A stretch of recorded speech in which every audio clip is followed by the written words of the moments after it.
जोहार नमस्कार।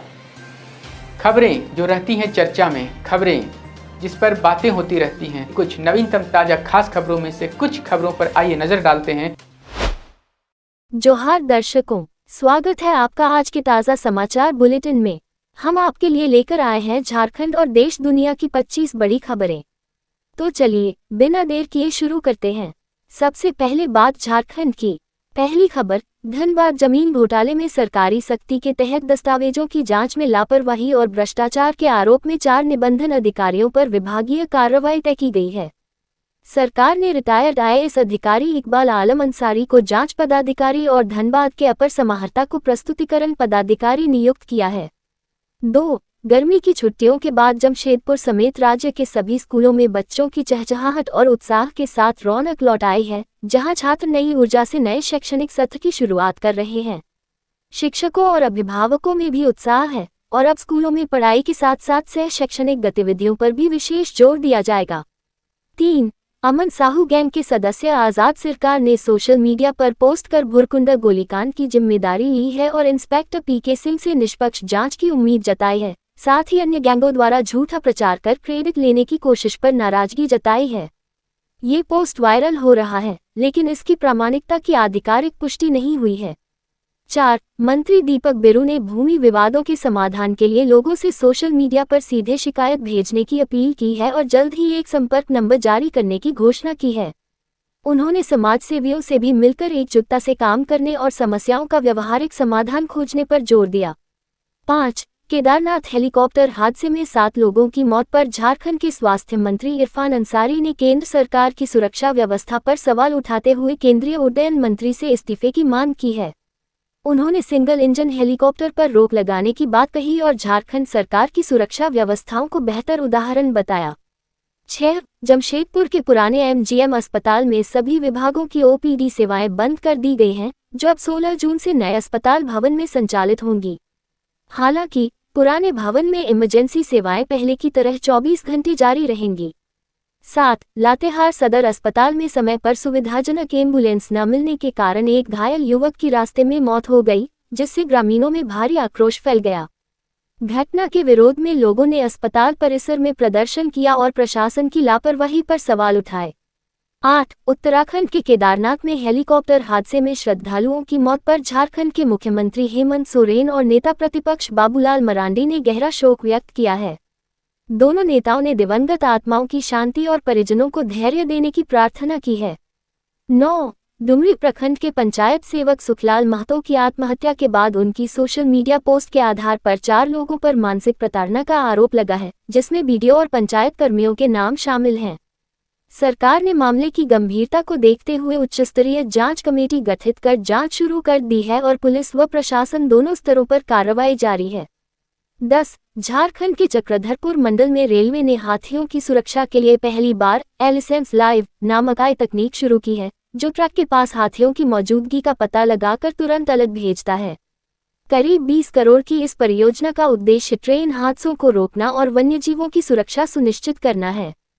11. श्रावणी मेला 2025 को लेकर रेलवे ने जसीडीह, देवघर, बैद्यनाथ धाम और बासुकीनाथ स्टेशनों पर विशेष तैयारियां शुरू कर दी हैं, जिसमें यात्री सुविधाओं का विस्तार और विशेष ट्रेनों की व्यवस्था की जा रही है। स्टेशनवार साफ सफाई, पंडाल निर्माण, प्रतीक्षालय, चिकित्सा सुविधा, अतिरिक्त कोच और सुरक्षा बलों की तैनाती जैसी व्यवस्थाएं सुनिश्चित की जा रही हैं। 12. रांची के खरसीदाग में पुलिस ने हथियार के साथ प्रफुल्ल कच्छप को गिरफ्तार और एक नाबालिग को डिटेन किया, जिनके पास से देसी कट्टा, गोली और मोबाइल बरामद हुए। ये लोग साथी नीतीश तिवारी के साथ मिलकर हथियार के बल पर आपराधिक वारदात की योजना बना रहे थे, जिसकी सूचना पर पुलिस ने छापेमारी कर कार्रवाई की। ये जानकारी रांची ग्रामीण एसपी प्रवीण पुष्कर ने प्रेस वार्ता में बताई। 13. रांची डीसी मंजुनाथ भजंत्री की अध्यक्षता में भू अर्जन और मुआवजा भुगतान की समीक्षा बैठक हुई, जिसमें गोला और मांझी परियोजना में पूर्ण भुगतान पर संतोष जताया गया और शेष मामलों में शीघ्र कार्रवाई के निर्देश दिए गए। 14. रांची में आयोजित बॉयर और सेलर मीट 2025 में कृषि मंत्री शिल्पी नेहा तिर्की ने जैविक और प्राकृतिक खेती को बढ़ावा देने पर जोर दिया और किसानों को इससे जुड़ी आधुनिक तकनीकों से अवगत कराया।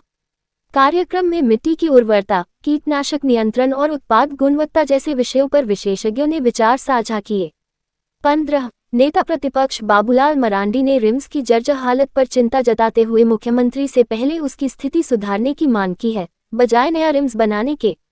उन्होंने अस्पताल की दीवारों से गिरते प्लास्टर, दरारें और जलभराव को मरीजों व कर्मचारियों की सुरक्षा के लिए खतरा बताया और स्वास्थ्य विभाग पर भ्रष्टाचार व राजनीति करने का आरोप लगाया।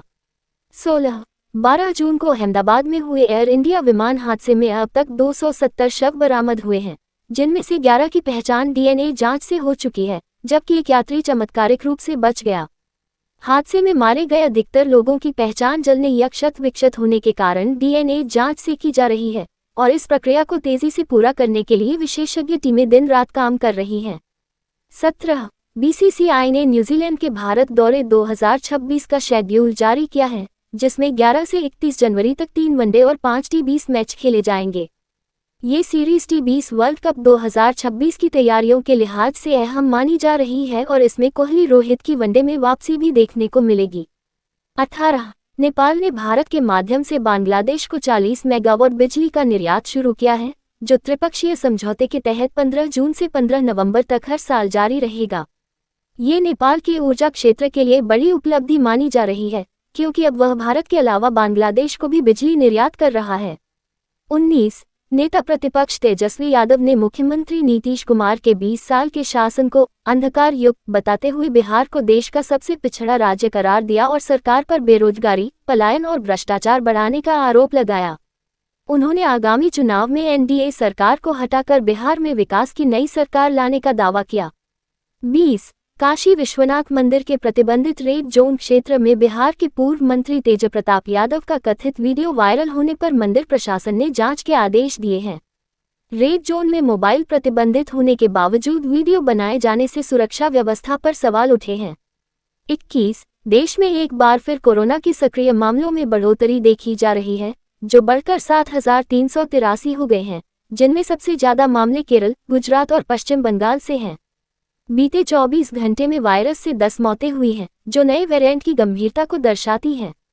22 एयर इंडिया की हांगकांग से दिल्ली आ रही फ्लाइट AI 315 में तकनीकी खराबी की आशंका पर पायलट ने सतर्कता दिखाते हुए विमान को सुरक्षित हांगकांग लौटा लिया। सभी यात्री सुरक्षित हैं।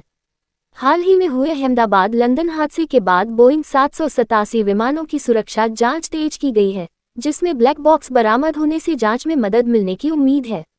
23 देश में पहली बार सामान्य जनगणना के साथ जातीय जनगणना की अधिसूचना जारी हुई है, जो 2 चरणों में 2026 और 2027 में पूरी की जाएगी और इसकी तैयारियां तेजी से चल रही हैं। ये जनगणना न केवल राजनीतिक परिसीमन और महिलाओं के 33% आरक्षण जैसे महत्वपूर्ण बदलावों की नींव रखेगी, बल्कि विपक्ष की लंबे समय से चली आ रही मांग भी पूरी करेगी। 24 राष्ट्रीय जनता दल ने पहली बार अति पिछड़ा वर्ग से मंगनीलाल मंडल को प्रदेश अध्यक्ष बनाकर सामाजिक न्याय की दिशा में ऐतिहासिक कदम उठाया है, जिसे तेजस्वी यादव ने गर्व के साथ साझा किया। उन्होंने निवर्तमान अध्यक्ष जगदानंद सिंह की सराहना करते हुए नीतीश सरकार पर प्रशासनिक अराजकता और भ्रष्टाचार को लेकर तीखा हमला बोला। 25 अंत में 2 खास खबर। झारखंड की 4 यूनिवर्सिटियों में नए कुलपतियों की नियुक्ति प्रक्रिया शुरू हो गई है, जिसके लिए राज्यपाल ने सर्च कमेटियों का गठन कर योग्य उम्मीदवारों के चयन की प्रक्रिया तेज कर दी है। UIDAI ने आधार कार्ड की मुफ्त ऑनलाइन अपडेट सुविधा की समय सीमा बढ़ाकर 24 जून 2026 कर दी है, जिससे यूजर्स में आधार पोर्टल पर डेमोग्राफिक डिटेल्स बिना शुल्क अपडेट कर सकते हैं। ये थी आज की 25 बड़ी खबरें।